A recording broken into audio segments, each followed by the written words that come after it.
Makasih. Bismillahirrahmanirrahim. Assalamualaikum warahmatullahi wabarakatuh. Selamat pagi, salam sejahtera buat kita semua.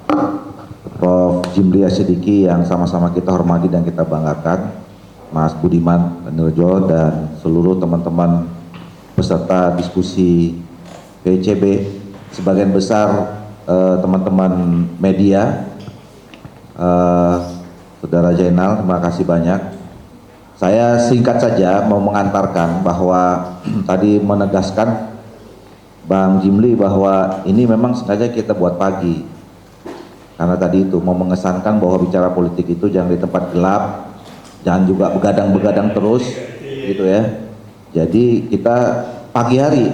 Nah memang tantangannya tadi saya pikir cuma politisi aja Bang yang telat bangun gitu. Tapi teman-teman media juga ternyata sering jangan telat bangun. Makanya kita selalu undang jam 8, mulai selalu jam 9 karena sudah mulai jam 9 mulai rame. Tapi karena Prof. Jimli ada acara lagi jam 10 di tempat yang lain, mungkin setengah 10 harus sudah jalan, maka kita mulai aja jam setengah 9. Tadi pun saya sampai ngomel-ngomel telat juga. Jadi udah 4 kali Bang saya kesini. Mungkin cuma 1 kali aja yang nggak telat, 3 aja telat. Jadi memang berat nih kalau bicara politik pagi-pagi gitu. Itu yang pertama. Yang kedua, saya sekarang sudah menempatkan diskusi ini mungkin sebulan jadi 2 kali. Tadinya cuma sebulan sekali Bang. Nah 2 kali sebulan itu kita bagi 2. Yang satu bicara tentang soal seperti yang 3 diskusi kemarin, itu bicara tentang soal sistem politik. Karena judul besar, tema besar dari PCB ini adalah transformasi sistem ketatanegaraan dan sistem politik. Nah, tapi di 2 minggu berikutnya saya merasa bahwa ini juga berkat diskusi sama Prof. Jimli ya. Kita sudah mulai juga perlu bicara tentang konstitusi. Makanya forum hari ini sekaligus diresmikan PCB Channel Kajian Konstitusi. Kajian Konstitusi. Jadi saya banyak di brief sama Prof. Jimli bahwa yang menurut saya kita mempunyai visi yang sama. Jadi karena 23 tahun yang lalu terakhir kita melakukan amandemen konstitusi dan sekarang sudah 27 tahun reformasi, mungkin kita perlu mereview, mengevaluasi tentang perjalanan bangsa kita sampai hal-hal yang mendasar terkait dengan konstitusi. Ya. Nah, itu alasan pertama kenapa kita perlu melakukan konstitusi, melakukan amandemen. Walaupun saya sebetulnya lebih suka memilih penyempurnaan konstitusi, karena kalau penyempurnaan yang baik yang sudah ada kita pertahankan, yang belum kita cari yang terbaik, yang baru.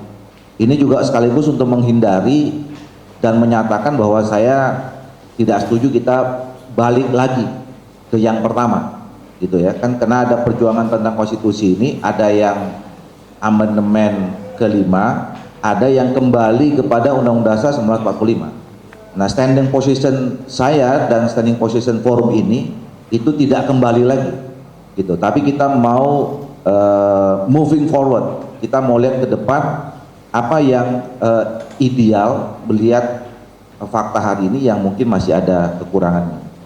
Nah oleh karena itu nanti kita lebih banyak mendalami apa yang disampaikan oleh Prof. Jimli dan Mas Budiman Tanurjo. Tapi setidaknya saya menangkap ada 7 hal, ya, 7 isu yang saya kira nanti bisa kita kembangkan untuk kita mulai diskusi tentang apa sebetulnya yang perlu kita amandemen. Yang pertama adalah soal pemantapan ideologi Pancasila, yang menurut saya ya gini, konstitusi itu kan seharusnya bersama dengan ideologi negara adalah cermin atau refleksi semangat kehidupan berbangsa dan bernegara kita, sekaligus juga menjadi sumber semangat itu sendiri. Nah kalau kita lihat sekarang ini kan rasa-rasanya orang, kita hampir sepakat atau banyak orang mengatakan perjalanan negara kita ini lebih cenderung sangat liberal. Bahkan ada teman-teman yang mengatakan kita lebih liberal dibandingkan negara yang menganut sistem liberal sekalipun. Nah, Makanya ada isu soal money politics dalam politik kita, political buying dan segala macam yang sangat permisif di masyarakat kita. Nah, saya kira itu tidak sesuai dengan semangat yang selama ini dimulai oleh para founding fathers kita, ya, yang termaktub di dalam nilai-nilai Pancasila dan harusnya dalam konstitusi itu sendiri. Jadi oleh karena itu mungkin ke depan kita harus juga bicara tentang soal bagaimana kita memantapkan ideologi Pancasila kita dalam kehidupan sehari-hari di kebangsaan dan kenegaraan kita. Yang kedua adalah soal penataan kelembagaan negara. Ya, saya sering mengatakan bahwa contohnya salah satu ini, Mahkamah Konstitusi itu seharusnya kita tempatkan sebagai lembaga yang sangat mulia. Ya, Bang Jimli pernah di sana. Harusnya mereka adalah tokoh-tokoh yang memang punya reputasi, punya wisdom yang sangat tinggi gitu, karena menguji apapun termasuk peraturan terhadap konstitusi kita. Nah, cuman kemarin saya tidak paham itu, mungkin Bang Jibli juga nanti bisa menjelaskan. Kok tiba-tiba Mahkamah Konstitusi juga dilibatkan dalam penyelesaian sengketa pemilu termasuk pilkada, gitu. Yang itu sangat teknis sekali, ya, dan bahkan membuat isu yang membuat citra dari Mahkamah Konstitusi itu jadi negatif, gitu, ya. Ini yang saya kira harus kita luruskan, menempatkan kembali Mahkamah Konstitusi memang sesuai dengan tempatnya yang mulia. Dua, DPD RI, ya kan? Ya, saya harus jujur mengatakan kalau DPD RI seperti sekarang ini, ya mungkin kita harus mengevaluasi soal eksistensi atau keberadaannya. Pilihannya banyak, mau diperkuat seperti DPR. Terus pertanyaannya, kalau diperkuat berarti ngapain ada dua lembaga yang sama? Atau mau dilebur, ditiadakan dan segala macam? Nah, itu ini yang perlu nanti kita juga kaji. Termasuk posisi MPR, ya. MPR ini ya tidak adanya GBHN dan segala macam itu, ya, bersidang berapa ya, setahun sekali, tapi ya begitu-begitu aja. Nah, jadi ini juga penguatan kelembagaan negara kita. Yang ketiga adalah efektivitas penyelenggaraan pemerintahan. Kita punya lembaga legislatif, eksekutif, dan yudikatif. Nah, ini koordinasinya bagaimana? Sistem kita ini sebetulnya bikameralkah atau sistem representasi kita? Trikameralkah? Ini kaitan dengan tadi soal kelembagaan negara. Atau apa gitu? Nah, ini juga belum jelas. Yang keempat adalah penguatan demokrasi. Kita harus mulai memaknai atau menggeser pemaknaan demokrasi secara prosedural menjadi memaknai demokrasi secara substansial. Yang kelima adalah pemantapan desentralisasi dan otonomi daerah. Nah, ini kan sekarang mulai rame. Kemarin ada isu soal bagaimana pejabat eselon 1, eselon 2 dengan revisi undang-undang ASN itu di semua diputuskan di pusat misalnya. Nah, ini teman-teman gubernur, teman kabupaten kota teriak semua, ya. Termasuk misalnya isu bagaimana kita pelaksanaan pilkadanya langsung atau tidak langsung. Kemarin juga disebutkan Undang-Undang Cipta Kerja itu menarik semua kewenangan daerah ke pusat. Nah, ini saya kira juga nanti akan jadi isu menarik.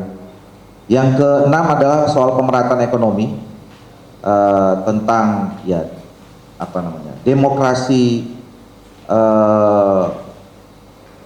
ekonomi Pancasila misalnya. Kemudian yang terakhir adalah soal penegakan hukum dan pemberantasan korupsi. Ini yang saya kira juga harus dikuatkan di dalam semua aturan kita termasuk konstitusi. Nah, itu pandangan saja, catatan dari PCB yang mungkin nanti dalam kajian-kajian konstitusi berikutnya akan kita dalami. Nah, pada hari ini adalah gongnya, ya, dimulainya kita melakukan kajian konstitusi di PCB, dan kita sejak khusus mengundang Prof. Jimli yang kita tahu tadi Pak Jainal mengatakan telah banyak sekali buku, pandangan, tulisan yang berkaitan dengan soal konstitusi atau pentingnya konstitusi, dan Bang Jimli dalam waktu terakhir ini saya tahu dan saya ikuti sedang melakukan perjuangan terhadap ini. Nah, saya tidak tahu apakah kemarin waktu menjelang pemilu sebagian dari kita memperjuangkan amandemen itu adalah juga atas dorongan Bang Jimli, tapi waktu itu mentok karena isunya digiring soal perpanjangan 3 periode. Nah, saya kira ini yang nanti harus juga kita harus hati-hati. Dia ada orang juga Bang yang mengatakan, ya kita setuju penyempurnaan konstitusi, cuman hati-hati nanti bisa kemana-mana. Nah ini juga nanti saya kira perlu kita jaga sama-sama.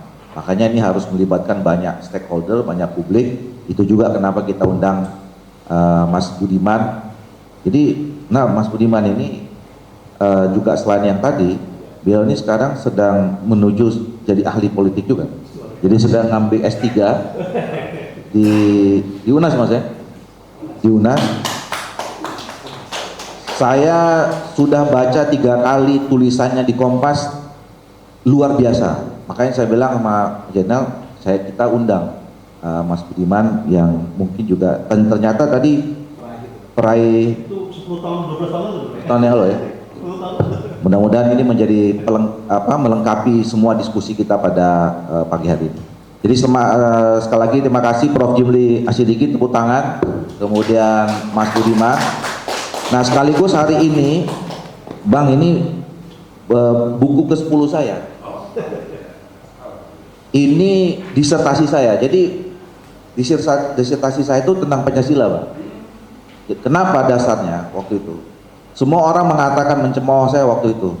Anda kan politisi, ngapain disertasi ngambil soal Pancasila? Kenapa nggak soal Golkar, soal sistem politik? Saya bilang yang menjadi problem utama bangsa kita saat ini itu adalah karena kita sudah mulai melupakan ideologi kita, melupakan konstitusi kita. Makanya saya buat. Dosen pembimbing saya juga heran, "Yu ngapain ngambil Pancasila?" dia bilang waktu itu. Tapi saya bilang tetap ngotot aja. Nah, jadi kemarin saya udah berapa kali buat buku, ternyata kena masuk kajian konstitusi, masa buku yang atau disertasi yang kita sudah punya buat nggak direlevansikan. Makanya hari ini sekaligus launching buku ini. Makasih buat semua teman-teman media juga yang sudah hadir. Selamat pagi, salam sejahtera untuk semua. Bila taufiq hidayah, assalamualaikum warahmatullahi wabarakatuh. Waalaikumsalam warahmatullahi wabarakatuh. Kita kasih plus kepada Bang Doli Kurnia. Jadi, oke Bang Doli, tadi ada 2 pertanyaan, mungkin Abang bisa tanggapi sekaligus nanti menanggapi pernyataan presentasi Pak Jimli tadi juga Mas Budiman. Dari teman-teman tadi mengatakan bahwa sistem parpol harus diperbaiki sebelum amandemen juga dilakukan, karena ini 2 mata uang yang nggak terpisah.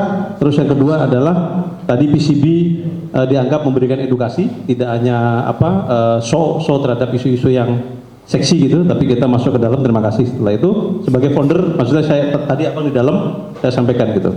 Nah, bagaimana politisi yang sekarang banyak politisi karbitan tadi kata beberapa teman-teman tadi. Jadi yang perform itu sedikit gitu. Jadi terpilih tapi nggak bisa ngapa-ngapain di DPR gitu.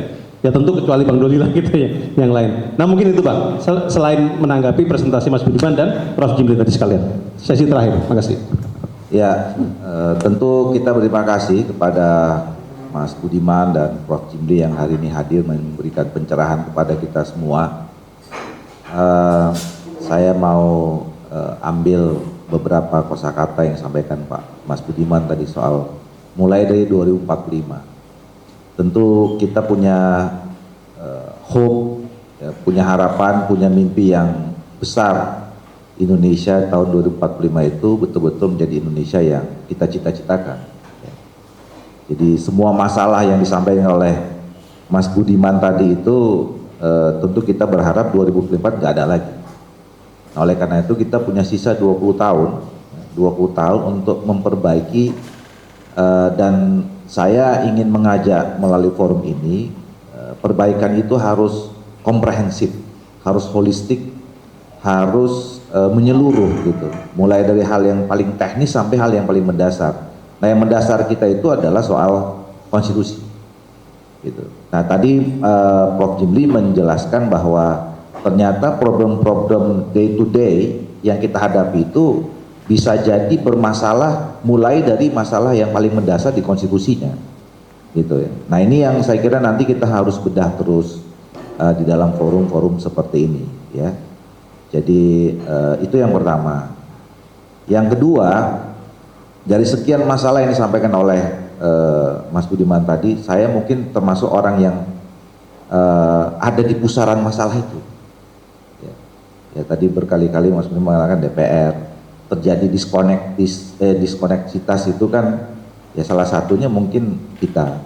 Makanya oleh karena itu PCB ini ya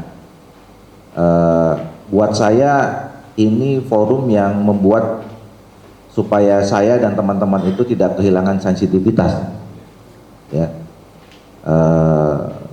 terus berada di ruang tertutup yang tidak peka ya terhadap masalah-masalah yang dihadapi, sehingga kalau sudah terjadi diskoneksitas, saya khawatir kalau tidak ada kepekaan itu, dilatih kepekaan itu, ya makin lama makin jauh keterputusannya gitu.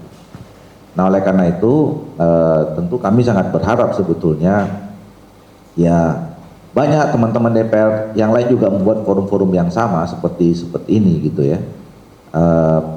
Paling tidak ini menunjukkan bahwa ada masalah, ada keresahan juga sebetulnya di dalam diri teman-teman yang ada diberi tanggung jawab sama publik, diberi tanggung jawab sama rakyat, kira-kira gitu ya. Nah, mudah-mudahan PCB ini juga pelan-pelan bisa menyambungkan keterputusan itu, ya, keterputusan itu dengan terus-menerus mengisi kepala kami, hati kami gitu, sehingga nanti dalam pengambilan keputusannya juga sesuai dengan harapan dari masyarakat paling bawah itu. Nah, kembali masalah tadi soal amandemen konstitusi, saya setuju. Memang dalam sistem politik kita sekarang ini, keputusan politik dan hukum yaitu kembali kepada partai politik. Nah oleh karena itu makanya kita berharap melalui forum ini juga kita membangun kesadaran menggugah setiap manusia Indonesia, lapisan paling bawah sampai elit politik termasuk partai politik, untuk kemudian mengatakan bahwa oke, energi kita periode ini harus dipersiapkan untuk menyempurnakan hal-hal yang mendasar untuk menyambut 2045. Ya, setuju saya tadi. Dari ketimbang kita misalnya mendiskusikan tadi soal pemakzulan wakil presiden, ya, terus kemudian bicara tentang bolak-balik soal ijazah gitu ya, walaupun memang nggak bisa kita hambat juga seperti itu, tapi energinya menurut saya masih banyak hal-hal yang perlu kita salurkan secara positif, ya termasuk soal bicara tentang konstitusi. Dan menurut saya momentumnya sekarang, ya setelah 27 tahun reformasi, 23 tahun kita menjalankan konstitusi terakhir pasca amandemen keempat, sekaranglah momentumnya kita sudah mulai mendiskusikan kembali tentang penyempurnaan konstitusi, ya. Dan ini baru di awal periode, gitu ya. Tinggal sisa 20 tahun lagi, dan saya kira memang ini momentum yang penting. Nah bahwa kemudian nanti isinya seperti apa, ya itu yang harus kita perdebatkan, ya.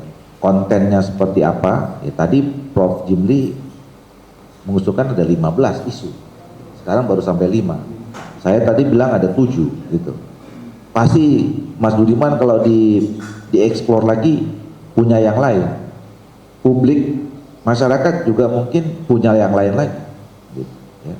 Nah jadi oleh karena itu saya ingin mengajak kita semua, rakyat Indonesia, elit-elit politik, pimpinan-pimpinan partai politik, mari kita berbicara tentang soal menyempurnakan bangsa kita ini menjadi bangsa yang hebat, bangsa yang besar, dengan konstitusi yang bisa menjadi sumber, kalau tadi kata Prof. Indi, sumber norma, bukan hanya sumber hukum, tapi sumber norma, yaitu sumber hukum dan etik, ya. Dan yang menurut saya tadi, kalau memang kita sungguh-sungguh, berarti isi konstitusi ini bisa kita terrefleksikan dengan sikap kita sehari-hari, ya. Atau sebaliknya, kalau semua masyarakat Indonesia ini menunjukkan sikap yang sangat liberal, gitu ya, berarti itu cerminan konstitusi kita mungkin liberal, ya. Semangat kita selama ini kalau misalnya sangat menunjukkan sangat individualis, ya, yang sudah lupa dengan semangat gotong royong, tepal seliro dan segala macam gitu. Ya mungkin kalau kita tadi itu adalah refleksi dari ideologi dan konstitusi kita, ya berarti itulah sebetulnya nilai-nilai yang terkandung dalam konstitusi kita. Nah kalau kita tidak mau seperti itu, maka kemudian kita harus memperbaikinya, menyempurnakannya. Saya kira itu catatan-catatannya. Terima kasih. Ya insya Allah PCB ini akan terus hadir. Alhamdulillah tadi Prof. Jimli mau menjadi penasehat tetap khusus kajian konstitusi, dan forum ini forum yang sangat cair, Mas Budiman. Jadi siapa saja, termasuk teman-teman media, boleh datang ke sini, dan saya sengaja mengundang untuk teman-teman pengamen jalanan, penyanyi jalanan, ya. Akan berdiri teman-teman pengamen jalanan, ya. Komunitas musik jalanan. Komunitas musik jalanan, mereka ini ya tiap harinya di jalanan. Jadi mereka punya komunitas, perkumpulan, bicara sama saya, udah Anda setiap diskusi datang aja suruh nyanyi, saya bilang gitu. Supaya melihat bahwa forum ini forum bukan forum elitis, bukan forum para elit saja. Connecting Bang tadi yang berusaha untuk mengkonektingkan kembali, gitu. Jadi mereka akan hadir setiap acara PJB sebelum kita mulai diskusi, dan saya bilang lagunya lagu-lagu nasional, lagu-lagu Indonesia. Makasih buat semua teman-teman media. Sekali lagi terima kasih Mas Budiman. Mudah-mudahan nggak kapok dan nanti kalau diundang lagi berkenan hadir. Tapi saya tertarik tadi itu Civil Society Summit, ya. Waduh, saya boleh ikut kan? Anggota DPR Civil Society kan? Yang dikritik soalnya. Ya nggak, justru kita mau dengar kritiknya langsung, kan kira-kira. Jadi anggota DPR datang untuk dikritik. Kita kasih tepuk tangan Bang Doli. Terima kasih, selamat siang, selamat sejahtera semua. Assalamualaikum warahmatullahi wabarakatuh. Waalaikumsalam.